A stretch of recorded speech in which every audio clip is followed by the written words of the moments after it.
After the First World War, the silence that fell over Europe wasn't peace. It was the sound of a continent holding its breath, shivering beneath the ruins of its own ambition. Cities lay in skeletal silence. Fields that once grew wheat now grew crosses. And every nation felt the same ache, the feeling that something immense had died, and something worse was being born in its place. In Germany, defeat wasn't just a word, it was a taste, a smell, a fever that clung to the people. The Treaty of Versailles had carved the nation open, and humiliation seeped through its veins.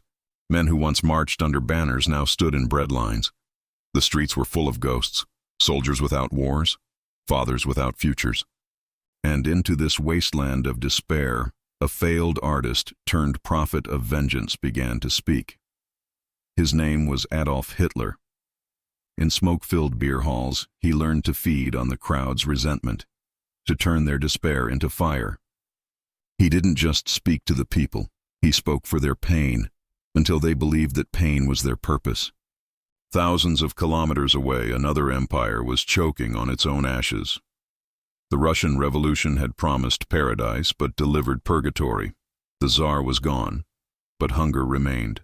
As the revolution's architect, Lenin, lay dying, another man watched from the shadows with the patience of a vulture.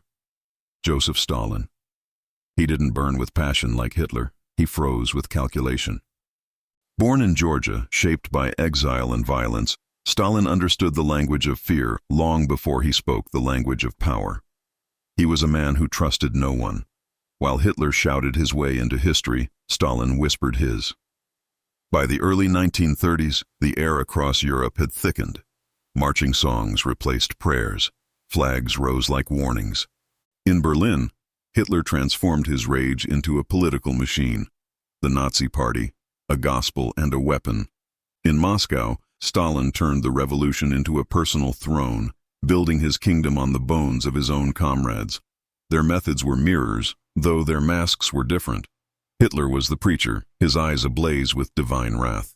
Stalin was the silent ruler behind Kremlin walls, his silence more terrifying than any speech. Both spoke of destiny. Both promised to cleanse the rot from their worlds. And both understood that cleansing meant killing. But beneath the propaganda and the pageantry lay something simpler. Fear. A fear that corrodes before it commands. For both men, fear was no longer just a tool. It was their nourishment, their gospel, their compass. In Hitler's Germany, the old generals saluted again, not out of loyalty, but out of dread. Torches lit the streets, promising light but delivering smoke. The radio became a weapon. Truth became an echo. In every home, families learned to speak softly, to question nothing, and to pray the knock on the door was for someone else. In the East, Stalin's Russia vanished into its own silence. Names disappeared overnight. Villages were emptied by quotas, not reasons. The peasants who survived the famine spoke only in whispers, because even hunger could be treason. The revolution that promised equality had become a cathedral of suspicion, where confession meant survival and silence was a sin. Both men built empires of obedience. Both learned that the human spirit, when cornered long enough, starts to obey not from belief, but from sheer exhaustion.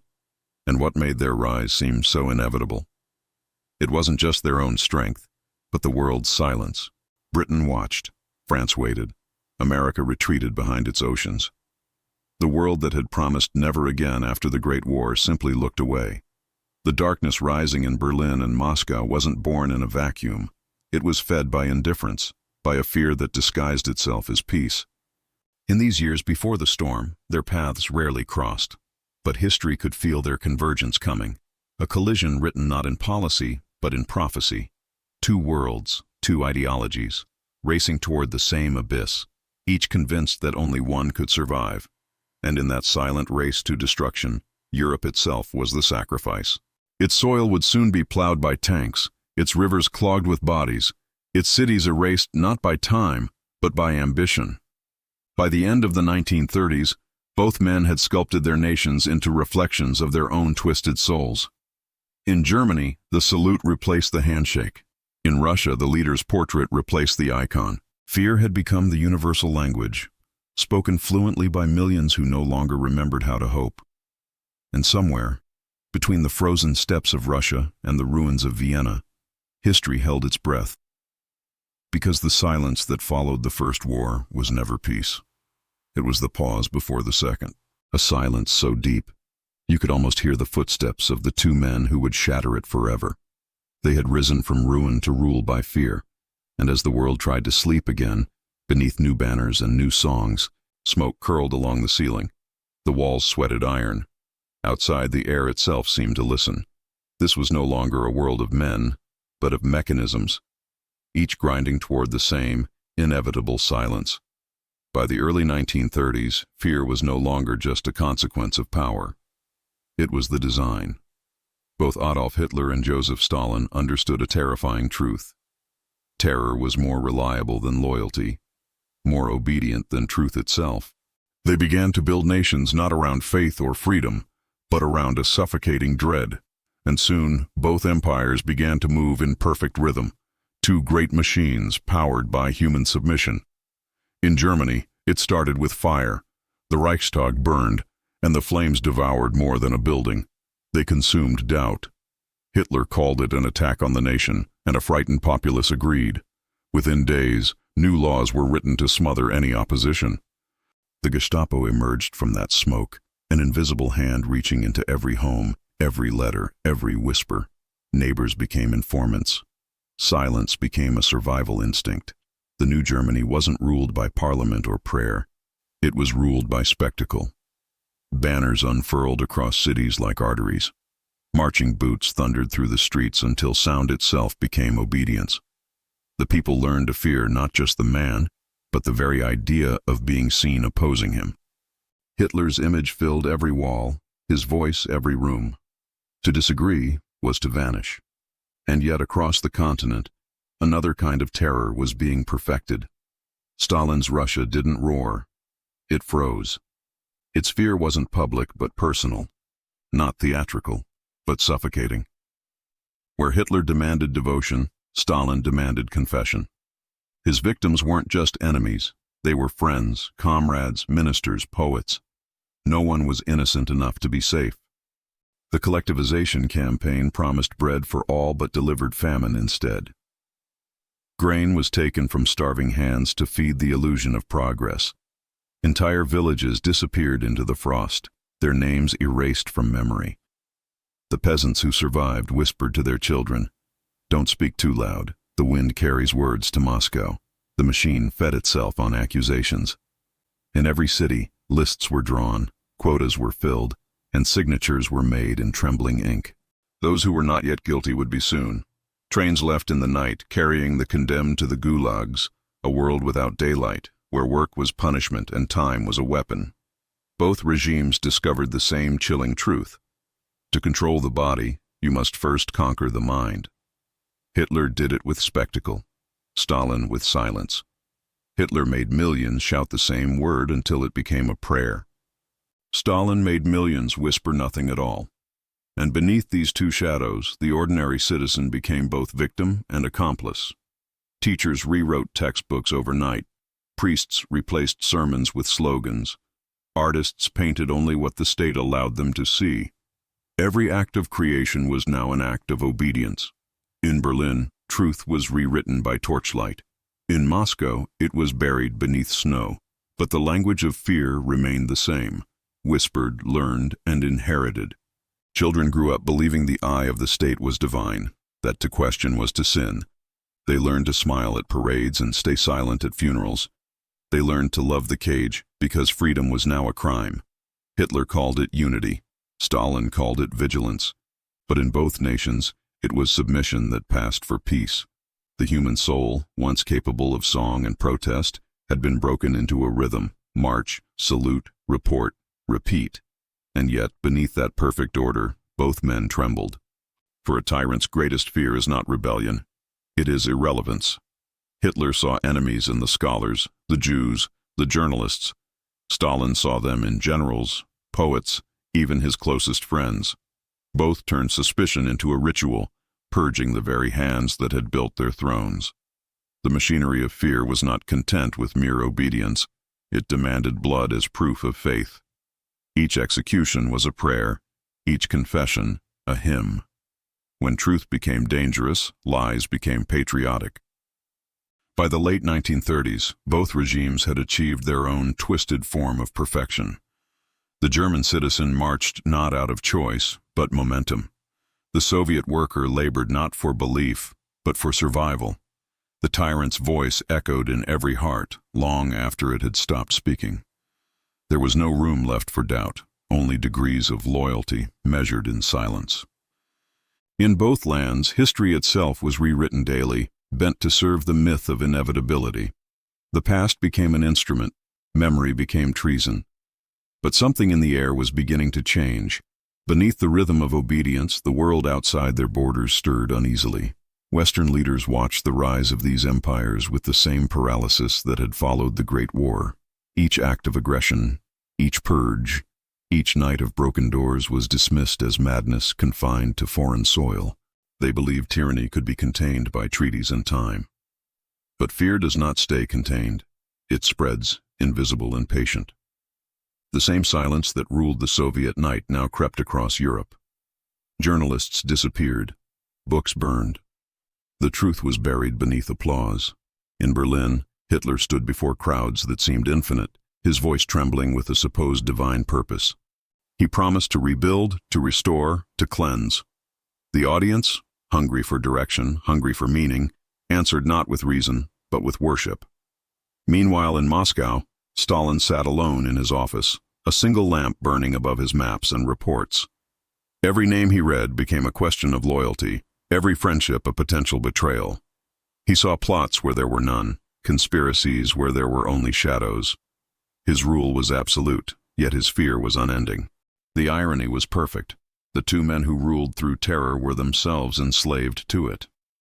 Their power had made them gods in the eyes of their people, but prisoners in their own minds. The machinery they built did not rest. It consumed without pause, demanding new victims to keep its gears turning. Hitler needed enemies to purify the Reich. Stalin needed traitors to justify his throne. The difference between them was only in method, one devoured in fire, the other in ice. And through it all, humanity bent beneath their design. Mothers hid their tears, children learned to lie, lovers whispered behind locked doors. The world became a stage where every act was rehearsed, every face a mask. But even the most efficient machine trembles before time. Both men believed their systems were eternal, yet both were already decaying from within. Beneath the perfection of order, cracks began to form, small at first, but inevitable. The weight of lies cannot hold forever. And somewhere far beyond the reach of their borders, a new sound was beginning to rise. The snow was red that morning, not with the dawn, but with memory. It was June 1941 when the fragile illusion of peace finally shattered. Operation Barbarossa, Hitler's grand and terrible gamble, unleashed 3 million soldiers upon the Soviet frontier. Columns of tanks carved through ancient forests, aircraft blotted out the sun, and the thunder of artillery rolled across the steppe like an ancient curse. To the Germans, it was destiny fulfilled. To the Russians, it was the return of the apocalypse. For 2 decades, these two titans, Hitler and Stalin, had built their empires in parallel. Now they would collide in a cataclysm of steel and fire. The pact that once bound them, the cynical lie of the Molotov-Ribbentrop Agreement, disintegrated beneath the immense weight of ambition. What began as a strategic calculation soon spiraled into a visceral obsession. Hitler believed the conquest of the East would complete his 1,000-year Reich. Stalin, ever the pragmatist, believed that survival itself was victory. And suspended between them, caught in the inferno, lay the very soul of Europe. The first weeks were a slaughter disguised as a stunning triumph. German troops advanced faster than maps could be redrawn. Villages vanished in mere hours, their smoke rising like desperate signals to a silent sky. Entire Soviet divisions collapsed under the Blitzkrieg's onslaught, their commanders paralyzed by the fear of retreating without Stalin's permission. In his Kremlin office, terrified of appearing weak, Stalin forbade any withdrawal. And so, entire armies were encircled and sacrificed. just to preserve the illusion of control. Behind the rapidly advancing front lines, a far darker campaign began. The Einsatzgruppen, mobile killing squads, followed in the Wehrmacht's path, turning quiet towns into mass graves. Jews, communists, and any deemed undesirable were lined against walls that would remember them long after history tried to forget. What Hitler called cleansing was, in reality, fear dressed in a uniform, a terror so methodical, so chillingly bureaucratic, that it no longer required hatred to operate. Yet the land itself resisted. Russia's vast, unforgiving expanse began to swallow armies whole. The same immense distances that had destroyed Napoleon's Grande Armée centuries before now began to devour the German Reich. As the brief summer faded, the roads turned to rivers of thick, impassable mud, and the German war machine began to choke. Engines froze. Men froze. Even bullets seemed to slow in the bitter, biting air. Stalin's empire bled just as profusely. From every village, conscripts marched to the front, some carrying rifles older than their own fathers. Entire cities were abandoned to the flames in a scorched earth policy. Leningrad became a siege without end, 900 days of starvation, where bread was mixed with sawdust and hope was mixed with snow. Children learned the taste of wallpaper paste just to survive.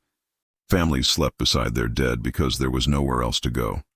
Yet still, the city did not surrender. Inside the Kremlin, Stalin's paranoia deepened into a pathological state. He executed generals for imagined failures, saw spies where none existed, and replaced sound strategy with raw suspicion. But as the invasion pushed deeper into the motherland, his fear transformed into something colder, harder, a purpose born of sheer desperation. Not one step back, he decreed. In that single brutal command, millions of his people found both their doom and their defiance. By the winter of 1942, Hitler's dream of a lightning victory had frozen into a protracted nightmare. His generals, seeing the looming disaster, begged him to allow a strategic retreat. But the Führer, locked in his own reality, would not yield a single inch of frozen ground. He could not imagine defeat. He could only imagine betrayal. In his eyes, reality itself was conspiring against him. Every loss was an act of treason. Every uncomfortable truth, an insult to his perceived destiny. Then came Stalingrad, a name that would be forever scarred into the memory of both empires.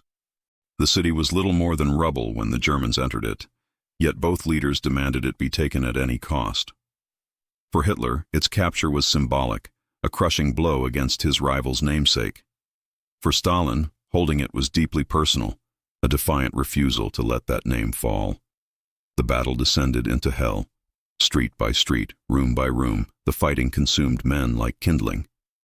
The Volga River ran thick with oil and blood. Soldiers fought ferociously over stairwells, traded grenades across corridors, and burned entire apartment blocks for just 10 meters of ground. When the Soviet counteroffensive, Operation Uranus, finally snapped shut, the hunter became the hunted. The German Sixth Army was trapped. For weeks they froze in their trenches, surrounded, starving, and forgotten by the empire that sent them. When the surrender finally came, 90,000 survivors were taken prisoner. They were a tiny fraction of the army that had marched into the city. Few would ever see their homes again. Stalingrad broke more than an army. It shattered the myth of German invincibility. The Reich, which had once seemed eternal, began to show deep, fatal cracks. Hitler's speeches grew shriller, his eyes more vacant. He blamed his officers, his allies, even the weather, never himself. Across the same fields of ruin, Stalin's shadow grew longer. The Red Army, reborn through unimaginable sacrifice, began to push westward with a relentless, grinding force. Factories that had been dismantled and rebuilt beyond the Ural Mountains now poured out tanks and guns by the thousands. The Soviet people, once victims of their leader's paranoia, now fought with a different kind of terror, the terror of what would happen if they lost. By 1944, the tide had irrevocably turned. Cities once conquered were reclaimed, one by one. The German soldier who had marched into Russia as a conqueror now fled back through the very ashes he had created. And with every mile, The two dictators mirrored each other more perfectly. Hitler raged in his bunker, detached from reality. Stalin brooded in his chambers, consumed by suspicion. Both were convinced the world existed only to betray them. As the Red Army closed in, the cost of victory became indistinguishable from the cost of defeat. The Nazi death camps were discovered: Auschwitz, Treblinka, Sobibor, names that would forever separate human history into a before and an after. What the Germans called purity was revealed as a factory of ash. And what the Soviets called liberation often arrived with a terrible vengeance. Villages that had been ravaged by the Reich were now ravaged again, this time under red banners instead of black. The war had turned both nations into reflections of each other's deepest cruelty. Each believed itself chosen by history, and each was certain that its own immense suffering justified its sins. As Germany finally began to collapse, Hitler's mind retreated completely from reason. He ordered armies that no longer existed to fight battles that could not be won. He demanded loyalty from men who were already dead. His world was shrinking to the size of a map he refused to believe was real. In the East, Stalin watched this collapse not with triumph, but with cold, calculating suspicion. Every victory only deepened his paranoia. He saw plots in every handshake and conspiracies in every smile. Power had become his only compass, and fear his only language. When American and Soviet forces finally met on the banks of the Elbe River in April 1945, there was no grand celebration, only profound, soul-crushing exhaustion. Millions were dead, nations were erased, and ideals had been reduced to smoke. Hitler hid in his bunker, surrounded by ruins and delusion, while Stalin waited in Moscow, already calculating how to divide. The bunker smelled of damp earth and gasoline. Above it, Berlin was dissolving, stone by stone, flame by flame. The Reich that once promised 1,000 years had lasted barely 12. In those final days of April 1945, Adolf Hitler sat in the half-light of his own defeat, surrounded by the remnants of loyalty, a few officers, his dog, and the echo of a world he had destroyed. He no longer commanded an empire, only ghosts. Maps covered the walls, marked with divisions that existed only in memory. Outside, Soviet artillery thundered closer each hour, shaking dust from the ceilings like the last hourglass of his reign. His voice, once capable of enslaving millions, now cracked into whispers of denial. He spoke of phantom armies, of counterattacks that would never come. Even in ruin, he could not imagine surrender. His faith was not in God or nation, but in destruction itself. In the garden above, children of high-ranking officials played among the ruins, somehow oblivious to the inferno surrounding them. Mothers sang lullabies to drown out the shelling. In that madness, life clung to the edges of death, refusing to understand that both had already merged. Inside, Hitler's inner circle continued their ritual of obedience. They saluted a dying myth, drinking poison like communion.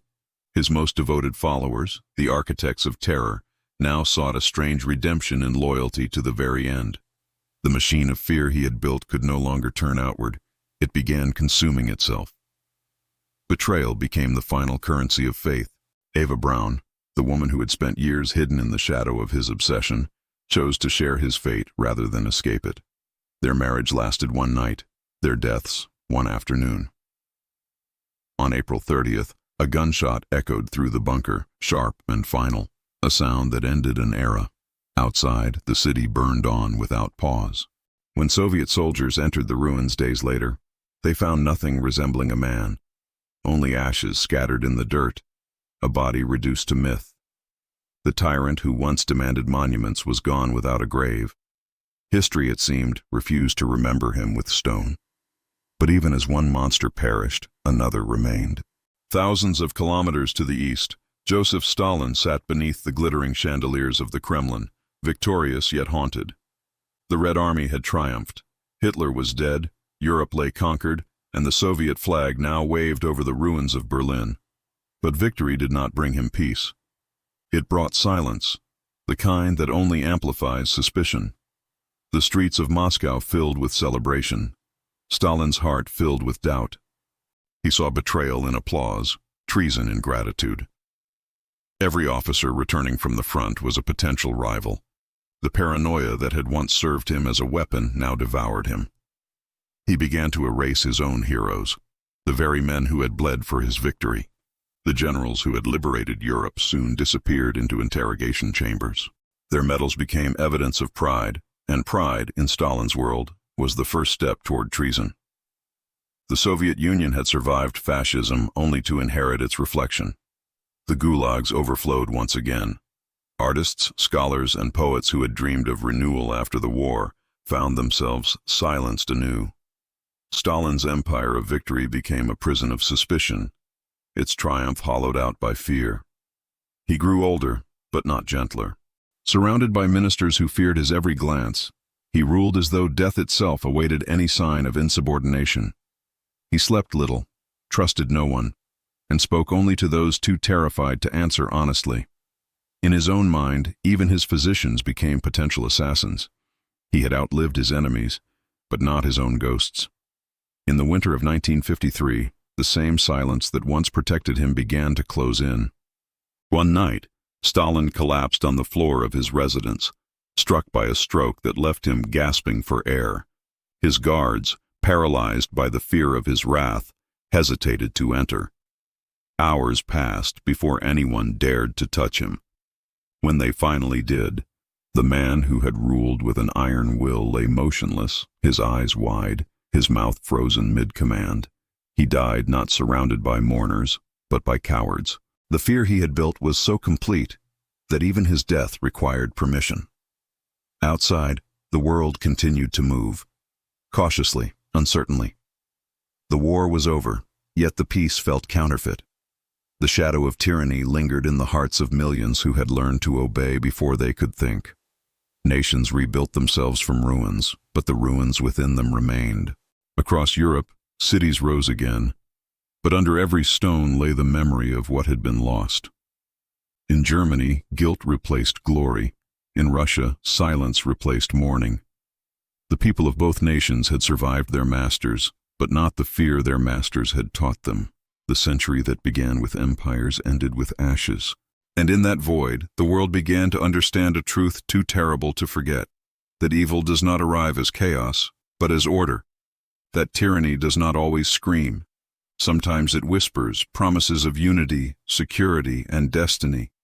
Hitler and Stalin had both believed themselves architects of eternity, yet their legacies proved only this: no empire built on fear can outlive the silence it creates. Both men tried to rewrite humanity through terror, and both were buried by it. Their monuments turned to dust. Their nations carried their scars. History did not remember them as victors, but as warnings. Even now, their shadows linger, subtle, shapeless, waiting in every age that confuses strength with cruelty, loyalty with fear. For tyranny never truly dies. It only sleeps, dreaming of resurrection in the hearts of those who forget. And so, when the wind passes through the ruins of Berlin or the corridors of the old Kremlin, it carries a whisper, soft, almost pleading. A reminder, perhaps, from the bones of a century that learned too late, that power built on fear is not power at all. It is merely the prelude to collapse. The monsters had devoured the world, and then themselves. And in the silence that followed, history stood alone, listening to its own echo, wondering how many more times it would have to warn us before we finally learned to hear. Thank you for joining me on this journey into some of history's darkest moments. If you found this reflection valuable, please consider liking the video and subscribing for more content that explores the deeper currents of our past. Stay curious, stay thoughtful,